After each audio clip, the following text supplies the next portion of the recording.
Good morning mga ka-road trip. Ito na ang simula ng winter wonderland. Pumuti na naman ang buong paligid. Ganito na naman ang eksena ko tuwing umaga. Papasok ng trabaho. Andun yung bahay ko sa dulo. At ito yung farm na pinagtatrabahoan ko. Hanggang dun, pababa. Maglalakad lang tayo.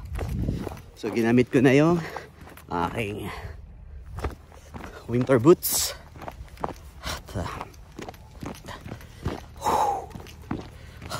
Ito na naman ang trabaho. Maganda sa paligid, pero pasakit sa katawan. Ngayon ay araw ng linggo pero kailangan natin magtrabaho. Ang una namin gagawin ay palitan ng poste na yan dahil nabali. Dito kasi binababa ang mga kabayo kapag dadali na sila sa mga kwadra nila para i-train dito sa loob ng farm na to. All around kasi ang trabaho ko dito. Ngayon, karpintero. Maya-maya ng konti, pwede naman akong maging hardinero. Minsan naman, pwede ring basurero. Depende kung anong iutos sa akin ng babait kong manager. Pero kahit anong trabaho pa yan, hindi ko aatrasan yan.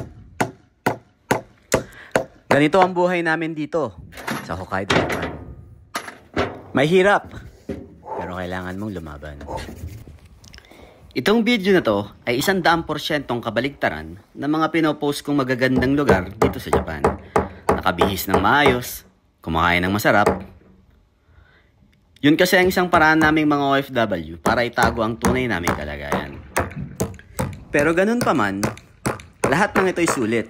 Lalo na kung ang pamilya mo ay nasa maayos na kalagayan.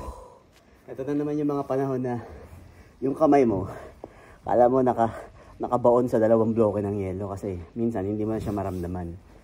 Hindi ka pwede mag-gloves kasi pagka ganyan, madulas, hindi mo may babaon yung pako. So, kailangan mo munang labanan sandali yung lamig para kasi nabali yung poste. Siguro natamaan ng kabayo kaya nabali. Pinalitan namin. Ito yung unang trabaho namin ngayon. Pagka ganitong bumubuhos na yung yelo, kailangan labanan may lamig.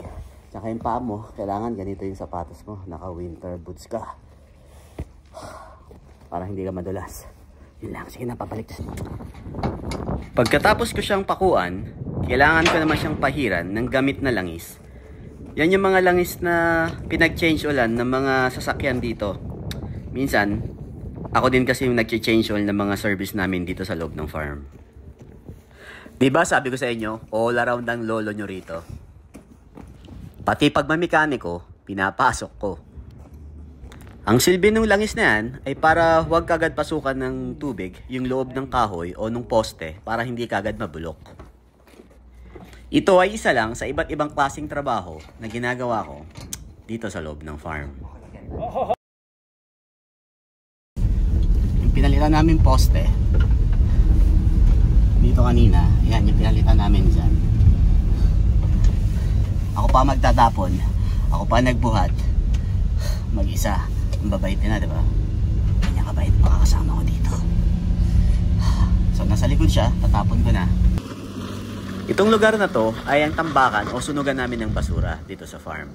Swerte nga kami dito kasi allowed kami magsunog ng mga maliliit na basura katulad ng mga kahoy, yung mga maliliit na plastic lang ha. Pero yung mga malalaki hindi pa pwede. Alam naman natin na dito sa Japan sobrang higpit nila pagdating sa segregation ng mga basura. Kailangan mo bumili ng mga plastic sa kanya-kanyang klase ng basura, sa bote, sa lata, at kung ano-ano pa, mga tirang pagkain, hindi mo pwedeng isama yan sa loob ng basura.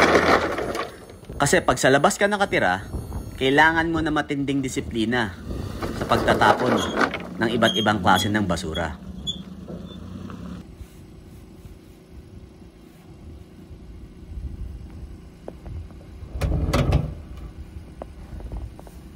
Ito yung posting pinalitan ko kanina.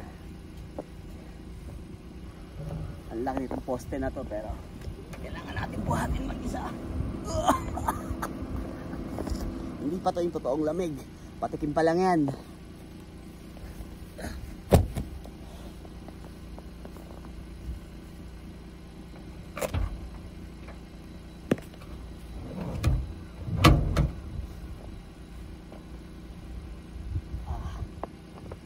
Kasi ngayon, -1 pa lang. Kaya kayang-kaya pa yung lamig na yan. Pagdating ng January, February, yung nagma-10, -15, yun yung totoong laban. Ngayon, wala yan. Panis yan, maaraw pa nga eh. Pinapawisan pa nga ako eh. Oh. Okay. Dungis.